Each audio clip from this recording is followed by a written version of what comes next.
वह एक food delivery boy था।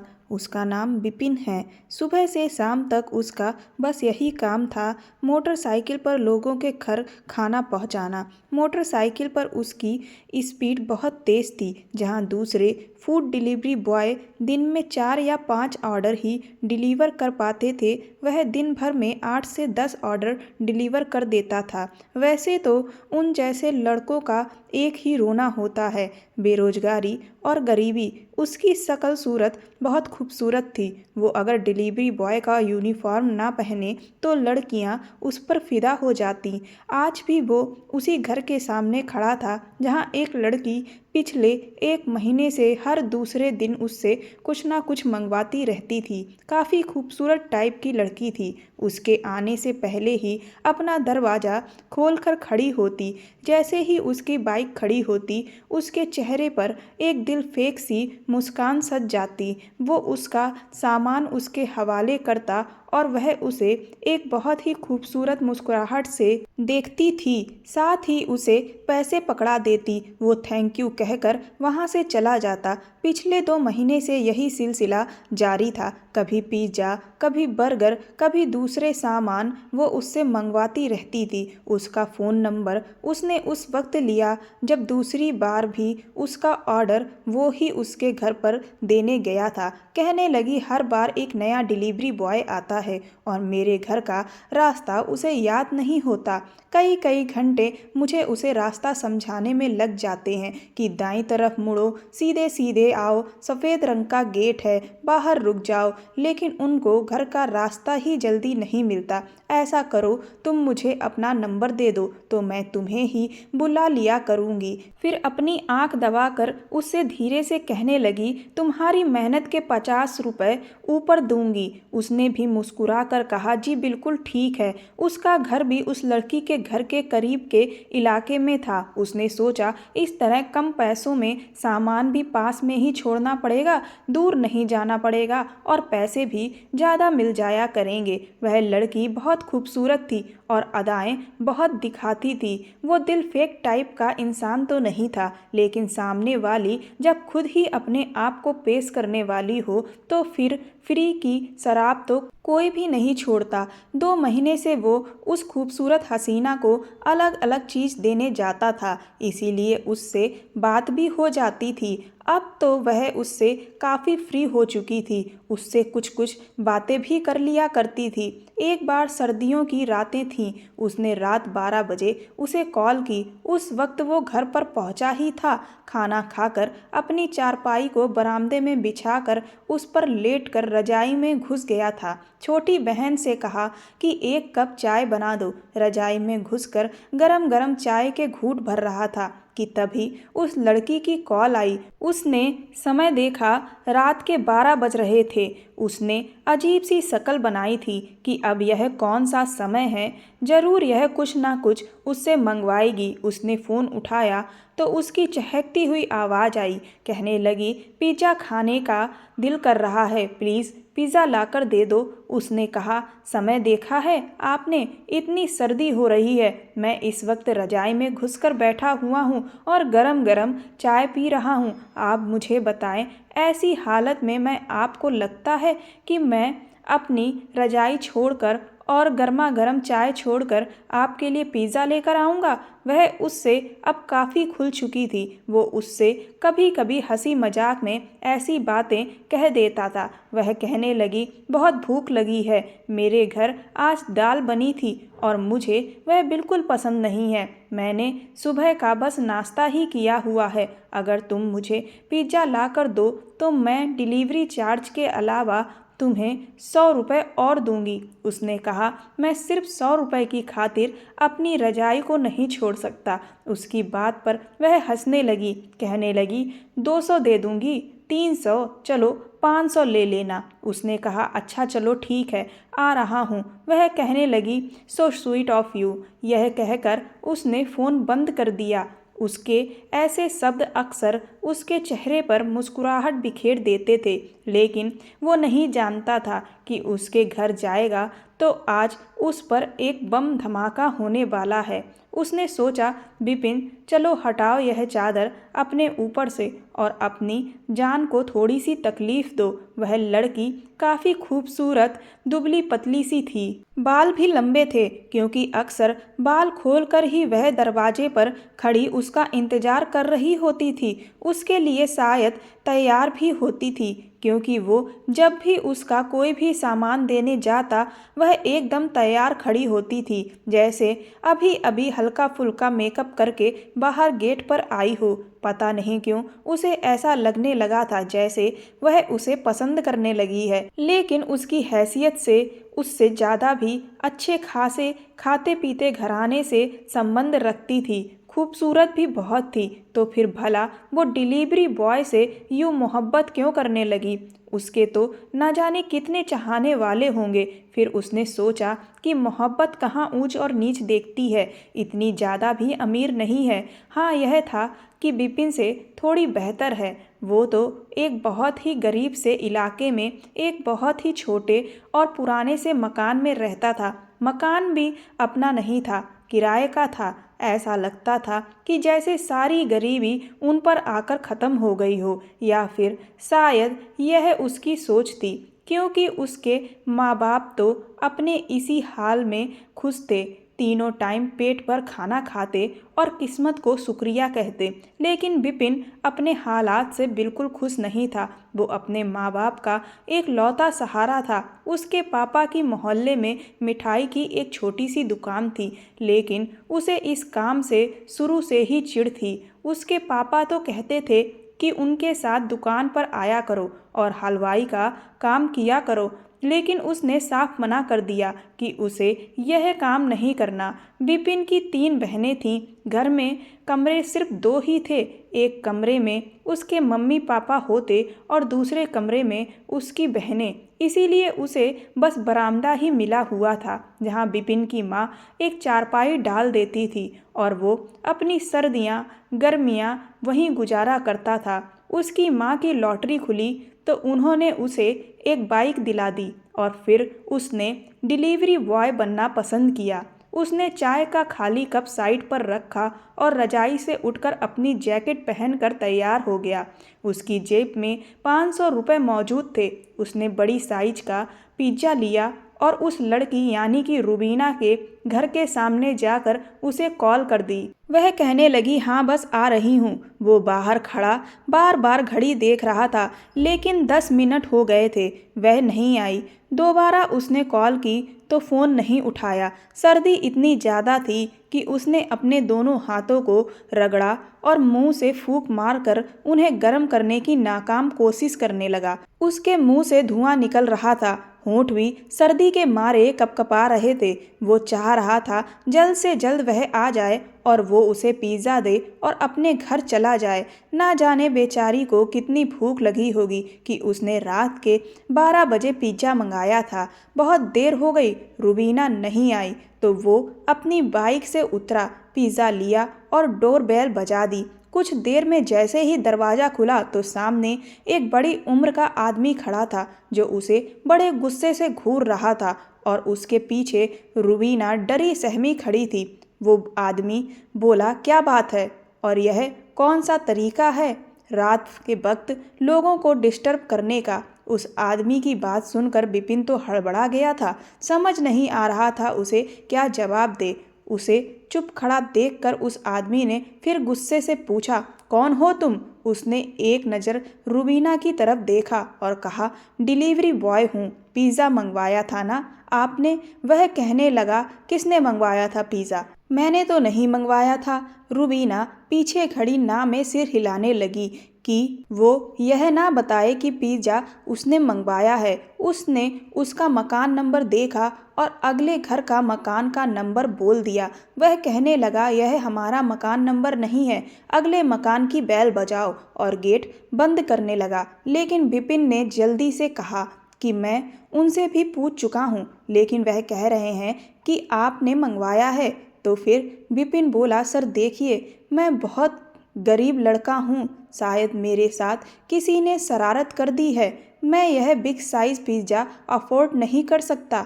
जिसने भी यह पिज़्ज़ा मंगवाया है उसने शायद गलत एड्रेस दे दिया है, इसीलिए आप अगर यह रख लें तो मेरे पैसे बच जाएंगे। उसने बड़ी मासूम सी शक्ल बनाई थी। वो चाहता था कि रुबीना पिज़्ज़ा खा ले क्योंकि उसने सिर्फ सुबह का नाश्ता ही किया था। वह आदमी कुछ देर तो उसे देखता रहा, फिर कहने लगा, कितने का है? उसने कहा 500 का। उसने जेब से 500 रुपये निकाले और उसे दे दिए और पिज़्ज़ा लेकर अंदर चला गया। वो सुकून की सांस भर रहा था। इससे पहले कि वो बाइक की तरफ पलटता उसे उस घर से शोर की आवाज़ आई। वह आदमी रुबीना से कहने लगा, शुक्र करो वह लड़का किसी और का ऑर्डर लाया था। अगर मुझे यह पता चला कि तुमने मंगवाया है तो मैं यह बिल्कुल बर्दाश्त नहीं करता। आजकल मैं देख रहा हूँ कि तुम्हारे बाहर के ऑर्डर कुछ ज़्यादा ही बढ़ने लगे हैं, जो कि मुझे बिल्कुल भी पसंद नहीं है। शरीफ घर की लड़कियों के ये लक्षण नहीं होते कि वह हर दूसरे तीसरे दिन डिलीवरी बॉय को अपने दरवाजे पर बुलाकर खड़ा कर लें और उससे बातें करें। तुम मेरे घर की बहू हो, मेरे घर की इज्जत हो। अगर तुमने ऐसी हरकत की तो मैं आर्यन को फ़ोन करके अमेरिका से बुला लूँगा और तुम्हारे मायके में जाकर भी शिकायत लगाऊंगा। पकड़ो यह पिज्ज़ा, मैं तो यह खाता नहीं हूँ। यह सुनकर उसका दिमाग चकरा गया था कि रुबीना शादीशुदा थी। यह सोचकर तो उसका दिल पता नहीं क्यों गुस्से से भर गया था। शायद उसने रुबीना को लेकर कई सपने अपनी आंखों में सजा लिए थे। उस आदमी की बात सुनकर उसे अंदाजा हो गया कि वह रुबीना का ससुर है और बहुत ही सख्त मिजाज है और वह बेचारी ना जाने कैसे जिंदगी गुजार रही है।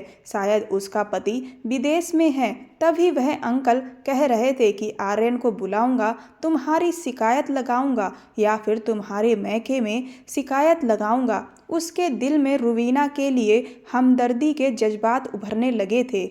अगले दिन रुबीना की कॉल आई। कहने लगी, तुम्हारा बहुत बहुत शुक्रिया कि तुमने मेरे ससुर के सामने मेरी इज्जत रख ली। उसने कहा, क्या तुम शादीशुदा हो?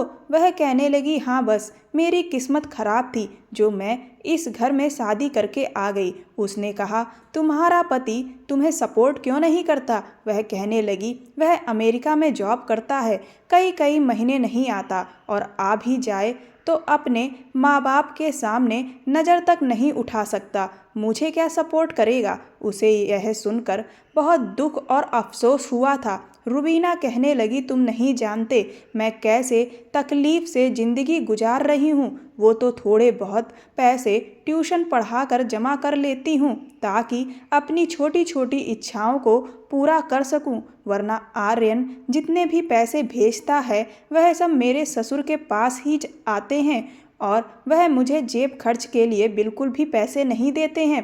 कहते हैं हमारे साथ रह रही हो, खाना खाती हो, हम तुम्हें शॉपिंग भी कराते हैं, तो अलग से तुम्हें पैसे लेने की क्या ज़रूरत है? उसकी बात सुनकर विपिन को दुख होने लगा। उसने कहा कि तुम्हें जब भी कुछ खाना हो तो मुझे बता देना और यह भी बता देना कि तुम्हारा ससुर कब घर पर नहीं होता। मैं उस समय तुम्हें खाना देने आ जाऊंगा। वह कहने लगी, पता नहीं मैंने तुमसे अपने दिल की बात क्यों कह दी। मुझे तुमसे यह सारी बातें नहीं करनी चाहिए थी। तुम मेरे लगते ही क्या हो।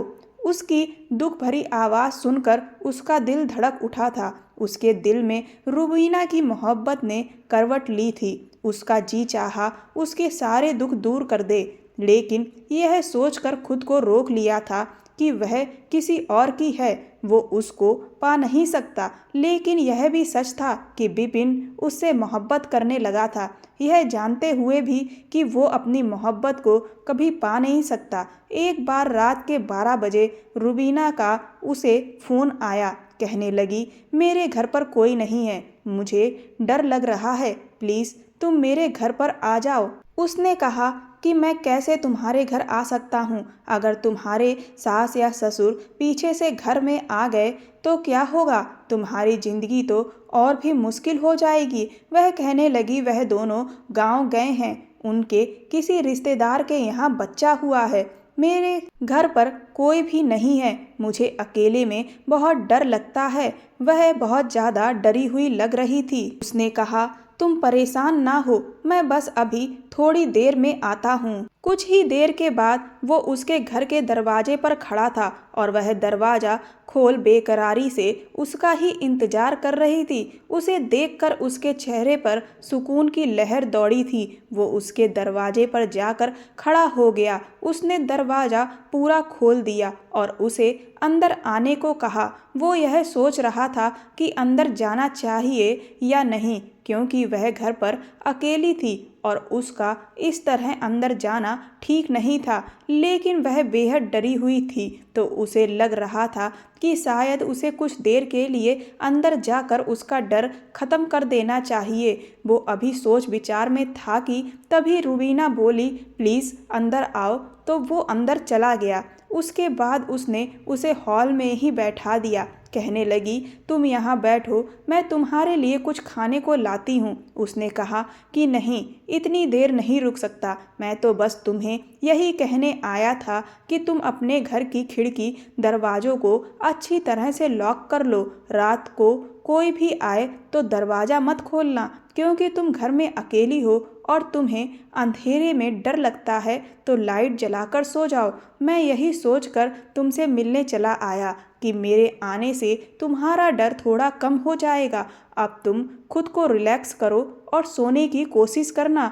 वो उसकी बात सुनकर वह कहने लगी कि मैं आज तक कभी भी अकेली नहीं रही हूँ। ऐसा करो कि तुम हॉल में ही सो जाओ। कम से कम मुझे यह तसल्ली तो होगी कि घर में कोई है। उसने कहा, रुबीना, यह सब ठीक नहीं है। अगर तुम्हारे सास ससुर सुबह घर आ गए और उन्होंने मुझे देख लिया तो तुम्हारी बदनामी हो जाएगी। और चलो, माना कि सास ससुर ना भी आए तो क्या पता घर पर कोई और ही आ जाए और इस तरह मुझे घर पर देखकर लोग बातें बनाएंगे। मैं नहीं चाहता मेरी वजह से तुम्हारी बदनामी हो। वह कहने लगी, मुझे रात को बहुत डर लगता है। एक बार मेरे ससुर मेरी सास को दवा दिलाने के लिए डॉक्टर के पास लेकर गए थे। वह सिर्फ कुछ ही देर के लिए लेकर गए थे और मैं इतनी देर में ही इतना ज़्यादा डर गई थी कि चीख चीख कर मैंने पूरे मोहल्ले को इकट्ठा कर लिया था। और इस वक्त भी मुझे बहुत ज़्यादा डर लग रहा है। मैं अकेली नहीं रह सकती। अभी वो बात कर ही रहे थे कि बाहर बारिश की आवाज़ आने लगी। यह देखकर तो विपिन का दिमाग घूम गया था। वो जैसे ही तेज कदमों से बाहर की तरफ बढ़ा, इतनी देर में बारिश बहुत तेज हो चुकी थी। रुबीना कहने लगी, इतनी तेज बारिश शुरू हो गई। उसने कहा, मुझे कोई फर्क नहीं पड़ता, मैं इसी बारिश में घर चला जाऊंगा। वो यह कह ही रहा था कि जोरदार बादल गरजने लगे थे। रुबीना डर के मारे उसके सीने से लग गई। उसकी इस अचानक से हुई हरकत ने विपिन को अपनी जगह पर जमा कर रख दिया था। एक करंट की लहर थी जो उसके पूरे शरीर में दौड़ गई थी। एकदम वो रुबीना से पीछे हटा। कुछ गलत हो जाने का डर उस पर हावी होने लगा था। उसने कहा, रुबीना, तुम दरवाज़ा बंद कर लो, मैं घर जा रहा हूँ। उसने उसका हाथ कसकर पकड़ लिया और रोने लगी। कहने लगी, मत जाओ, रात का समय, ऊपर से इतनी तेज बारिश, मुझे डर लग रहा है, मैं मर जाऊंगी। उसने उसका हाथ थाम लिया। इस वक्त वो बाहर आंगन में खड़े थे और वो दोनों ही भीग चुके थे। बारिश कम होने की बजाय और भी ज़्यादा तेज हो गई थी। फरवरी का महीना था और बारिश का पानी बहुत ठंडा था, जिसकी वजह से अब वह कांपने लगी थी। ठंड तो उसे भी लग रही थी, लेकिन उसके दिमाग में बस यही घूम रहा था कि किसी तरह वो अपने घर चला जाए। लेकिन बारिश कम होने की बजाय और भी तेज हो गई थी। उसने कॉटन का वाइट कलर का कुर्ता पहन रखा था, जो बारिश की वजह से भीगकर उसके तन से चिपक गया था। उसकी खूबसूरती को उभारने लगा था। उसकी नज़रों में बेताबी बढ़ने लगी थी। उसने फौरन से अपनी नज़रें झुका ली थीं। वो यहाँ से जाना चाहता था, वरना शायद कुछ देर और रुकता तो खुद पर काबू खो बैठता। आखिर वो भी एक मर्द था और सामने जब इतनी खूबसूरत लड़की खड़ी हो, वह भी इतने करीब, तो कोई कैसे खुद पर कंट्रोल रख सकता है। उसने जल्दी से रुबीना से अपना हाथ छुड़ाया, लेकिन ठीक उसी समय आसमान पर बिजली चमकी और बादलों की गरज ने तो रुबीना को कांपने पर मजबूर कर दिया। वह विपिन कहती हुई उसके सीने से चिपक गई। वो इंसान था और उसकी अक्ल ने भी उस वक्त काम करना छोड़ दिया था। बस दिल की धड़कन थी जो इस वक्त रुबीना के दिल की धड़कनों के साथ धड़क रही थी, क्योंकि वह उसके सीने से लगी खड़ी थी। उसने डर की वजह से अपने दोनों हाथों से उसकी कमर को जकड़ रखा था। कह रही थी, विपिन, मुझे बहुत डर लग रहा है, प्लीज मुझे छोड़कर मत जाओ। धीरे धीरे उस पर भी बेखुदी सी छाने लगी थी। वो उसे अंदर ले गया। कमरे का दरवाजा क्या बंद हुआ। उनके जज्बात ने न आव देखा न ताव देखा। वो जाग उठे थे। रुबीना ने उसे एक भी बार मना नहीं किया था, लेकिन वो तो अपने होश खो बैठा था। उसे होश उस वक्त आया जब सब कुछ हो चुका था और अब वो बुरी तरह से पछता रहा था और रुबीना भी रोए जा रही थी। कहने लगी, विपिन, यह तुमने मेरे साथ क्या कर दिया। मैंने तो तुम्हें अपनी सुरक्षा के लिए बुलाया था और तुमने ही यह कहकर वह फूट फूट कर रोने लगी। उसने कहा, रुबीना, देखो, जो कुछ हुआ वह एक हादसा था। रात को बारिश बहुत तेज थी, फिर तुम खुद भी तो मेरे सीने से लग गई थी और मैं बहक गया था। वह कहने लगी, मैं तो डरी हुई थी, तुम तो मर्द थे, तुम्हें होशो हवास से काम लेना चाहिए था। मैं तो डर के मारे बस तुमसे पनाह मांग रही थी, लेकिन तुमने तो मुझे बर्बाद करके रख दिया। उसने कहा, देखो, जो कुछ भी हो गया है उसमें मेरा भी कोई दोष नहीं है। तुम्हें रात के समय मुझे बुलाना ही नहीं चाहिए था। वह कहने लगी, ठीक है, मान लो मेरा ही कसूर है, मैं ही गलत हूँ। उसने अपनी मासूम शक्ल बनाकर कहा। तभी रुबीना का फ़ोन आ गया। वो फ़ोन पर बात करने लगी। विपिन वापस वहाँ से चला आया था। उसे अपने किए पर शर्मिंदगी सी महसूस होने लगी थी। वो घर आया तो उसकी माँ उसे कहने लगी, तुम रात भर कहाँ थे। वो नज़रें चुराए हुए था।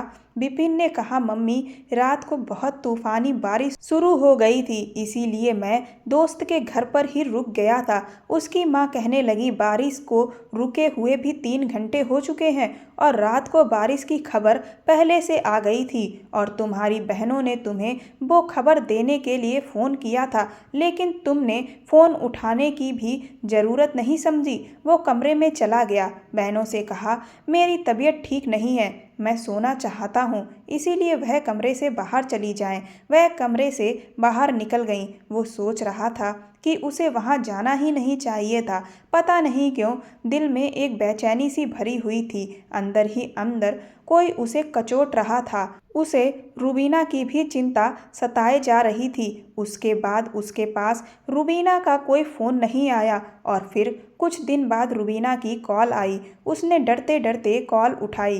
वह कहने लगी, विपिन, मुझे तुमसे मोहब्बत हो गई है। मैं अब तुम्हारे बगैर नहीं रह सकती। जब से तुम गए हो बस मुझे तुम्हारे ही ख्याल परेशान करते हैं। पता नहीं क्यों तुम्हारी याद दिल से निकल नहीं पाती है और आज जब बहुत बेबस हो गई तो तुम्हें फ़ोन किया है। प्लीज़ मेरी मोहब्बत को स्वीकार करो। मैं तुम्हारे बिना रहना नहीं चाहती। उसने कहा, देखो, यह सब ठीक नहीं है। तुम शादीशुदा हो और मेरे साथ रिश्ता बनाना तुम्हारे पति के साथ यह धोखा होगा। वह रोने लगी। कहने लगी, मेरा पति मुझे अपने माँ बाप की सेवा के लिए लाया है। उसने खुद तो विदेश में शादी कर रखी है, अपनी पत्नी के साथ है, ऐश की ज़िंदगी गुजार रहा है और मुझे यहाँ तन्हाई का खेल खेलने के लिए छोड़ा हुआ है। आखिर मैं भी तो इंसान हूँ। रुबीना सिसकियों से रोते हुए यह सब कह रही थी। उसे उस पर तरस आने लगा था। कैसा खुदगर्ज पति था उसका। वह कहने लगी, बस मुझसे बात कर लिया करो। अपनी आवाज़ मुझे सुना दिया करो, मुझे तुमसे कुछ नहीं चाहिए। उसका दिल भी अब धीरे धीरे रुबीना की मोहब्बत में गिरफ्तार होने लगा था। जब भी दिन के समय वह अकेली होती, उसे बुला लेती, उसे अपने कमरे में ले जाती और फिर उससे मोहब्बत भरी बातें करती, उसके करीब आ जाती। कई बार उन दोनों के बीच वो सब भी हो जाता। एक बार वो रुबीना के कमरे में ही था कि जब उसके घर का दरवाज़ा बजने लगा। दरवाज़ा खुलने की आवाज़ सुनकर उन दोनों का ही रंग उड़ गया था। वो फौरन रुबीना के कमरे में ही छुप गया। वह भी बुरी तरह से घबराई हुई थी। कहने लगी, ज़रूर मेरे ससुर होंगे। जैसे ही वह कमरे में जाते हैं, मैं तुम्हें खिड़की से बाहर निकाल दूंगी। उसने कहा, ठीक है। वो उसके कमरे के पर्दे के पीछे छुप गया था। कुछ देर बाद कमरे का दरवाज़ा खुला और रुबीना के मुंह से आर्यन का नाम सुनकर विपिन का दिल धक से रह गया था। उसका पति अमेरिका से आया था।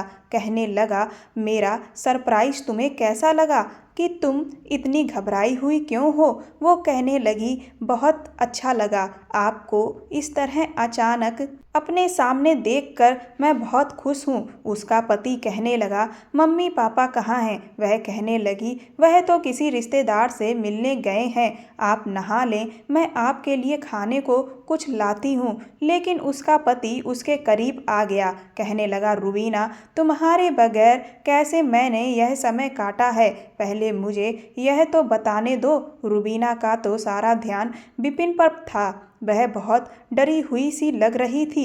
अपने पति से अपने आप को छुड़ाने की कोशिश कर रही थी, लेकिन वह उसे अपनी बेताबियां दिखा रहा था। उसके सामने ही उसने रुबीना को अपनी बाहों में लिया और उससे संबंध बनाया। विपिन पर क्या बीती थी, यह उसका दिल ही जानता था। वो भी उससे मोहब्बत करने लगा था। इसीलिए उसे उसके पति के साथ बर्दाश्त करना उसे मुश्किल लगने लगा था।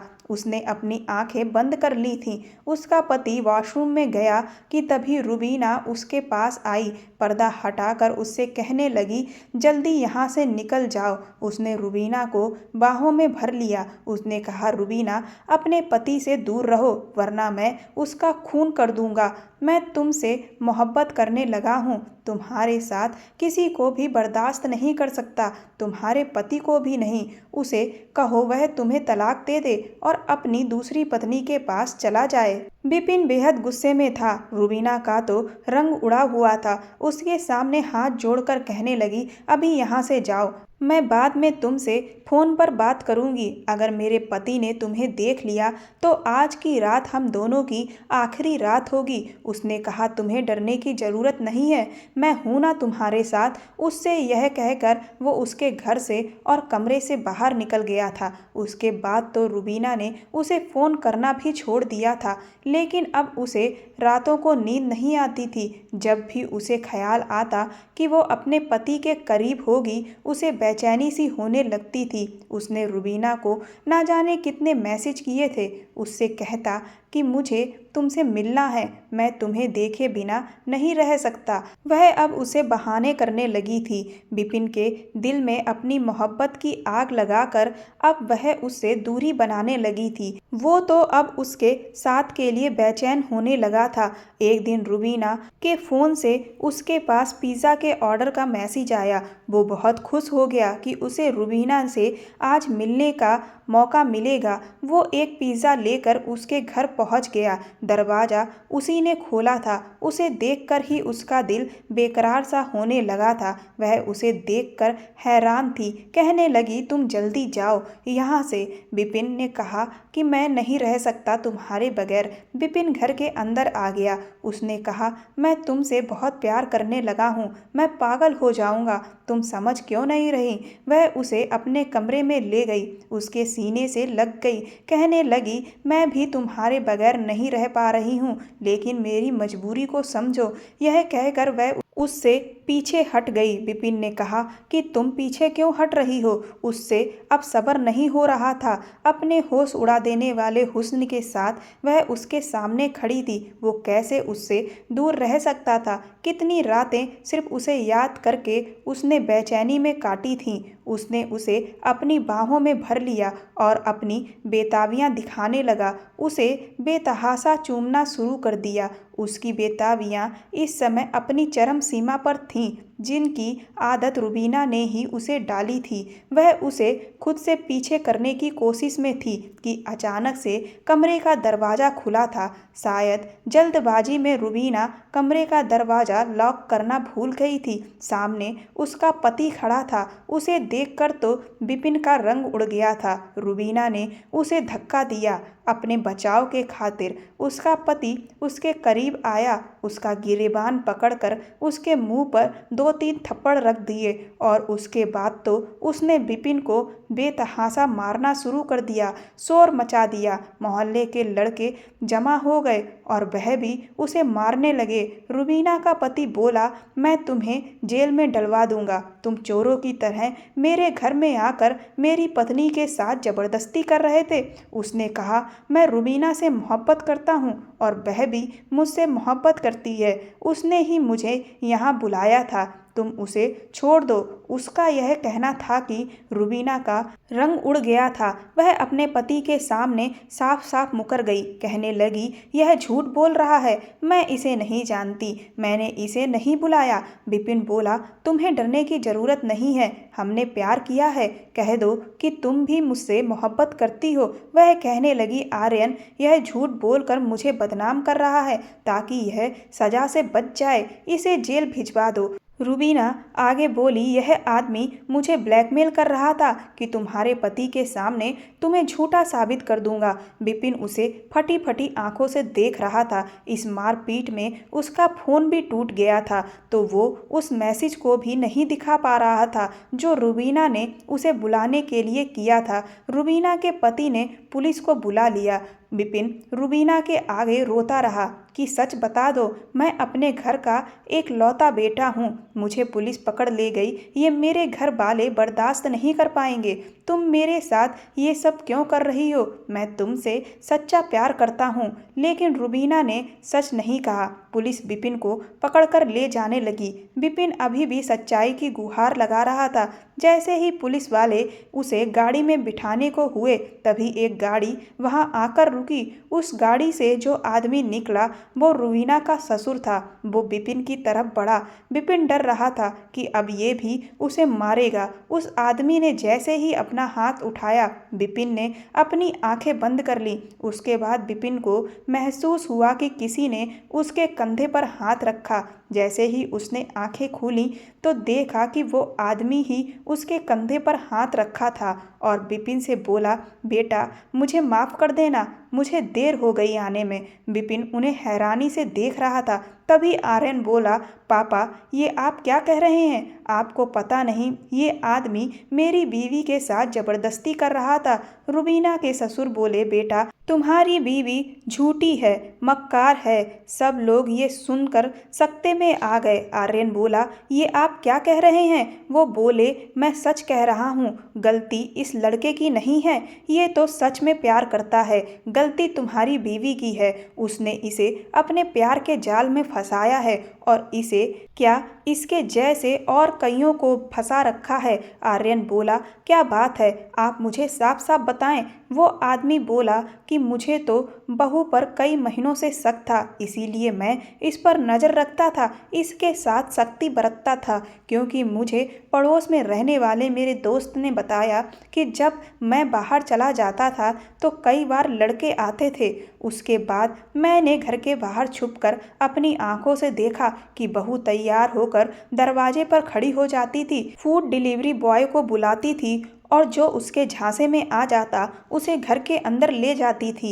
इसका सच सामने लाने के लिए ही मैंने बहू से कहा कि मैं गांव जा रहा हूं और घर के हॉल में छुपाकर कैमरा लगा दिया। मैं जैसे ही घर से गया, बहू ने इस लड़के को घर बुला लिया। ये लड़का तो वापस जाने को कह रहा था पर बहू ने इसे अपने जाल में फंसा लिया। बोली कि मेरे पति ने दूसरी शादी कर ली है। वह कई कई महीने हिंदुस्तान नहीं आता और खर्चे के लिए पैसे भी नहीं देता और ये लड़का इसके जाल में फंस गया। मैंने तुम्हें अपनी बीमारी का झूठा बहाना करके यहाँ बुलाया। अगर मैं तुम्हें सच बता देता तो तुम मेरी बात पर यकीन नहीं करते, क्योंकि तुम तो बहू से बहुत प्यार करते थे। इसीलिए मैंने ये प्लान बनाया। बहू के फ़ोन से चुपके से इस लड़के के फ़ोन पर मैसेज कर दिया और खुद ज़रूरी काम का बहाना करके घर से चला गया और फिर तुम आ गए। तुमने अपनी आंखों से विपिन को बहू के साथ देख लिया। बहू ने तुम्हें झूठी कहानी सुना दी। ये सब सुनकर रुबीना चिल्लाने लगी। बोली, आर्यन, तुम्हारे पापा मेरे ऊपर झूठा इल्ज़ाम लगा रहे हैं, क्योंकि ये मुझे पसंद नहीं करते। ये चाहते हैं कि तुम मुझे तलाक दे दो। उसके बाद रुबीना के ससुर ने विपिन, आर्यन और पुलिस को कैमरे की फुटेज दिखाई, जिसमें साफ साफ दिख रहा था कि रुबीना का शौक था नौजवान लड़कों को बेवकूफ़ बनाकर अपना दिल बहलाने का। वो उसकी चिकनी चुपड़ी बातों में आ जाते।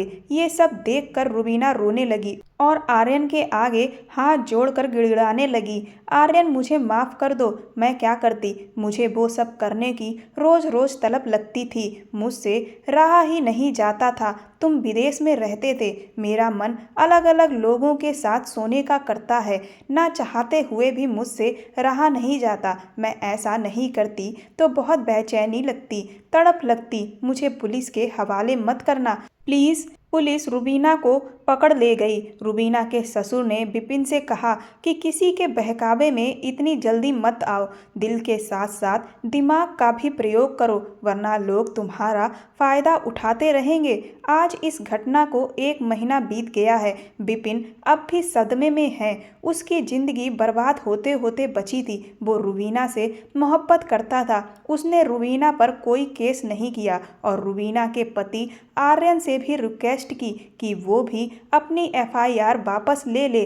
आर्यन भी रुबीना से प्यार करता था। उसने उसे तलाक दे दिया और अपनी एफआईआर वापस ले ली और रुबीना को एक सुधार गृह में एडमिट करा दिया। मनोचिकित्सक ने बताया कि रुबीना को एक दिमागी बीमारी है, जिसमें बहुत ज़्यादा शारीरिक संबंध बनाने की इच्छा जागती है। वो भी अलग अलग लोगों के साथ। रुबीना का इलाज चल रहा है और विपिन और आर्यन भी अपनी ज़िंदगी में आगे बढ़ने की कोशिश कर रहे हैं। दोस्तों, इस दुनिया में बहुत से ऐसे लोग हैं जो आपकी मोहब्बत का फ़ायदा उठा सकते हैं। इसीलिए जल्दी किसी की बातों में ना आएं। जब पूरी तरह से यकीन हो जाए कि ये इंसान सही है, तब ही अपने रिश्ते को आगे बढ़ाएं। दोस्तों, जिस तरह से शारीरिक बीमारियां होती हैं, उसी तरह से मानसिक बीमारियां भी होती हैं। इनका सही समय पर इलाज करवाएं। मेंटल हेल्थ को हल्के में ना लें। कहानी पसंद आई हो तो मेरे चैनल को सब्सक्राइब कर दें, वीडियो को लाइक कर दें और वीडियो को ज़्यादा से ज़्यादा शेयर करें। धन्यवाद।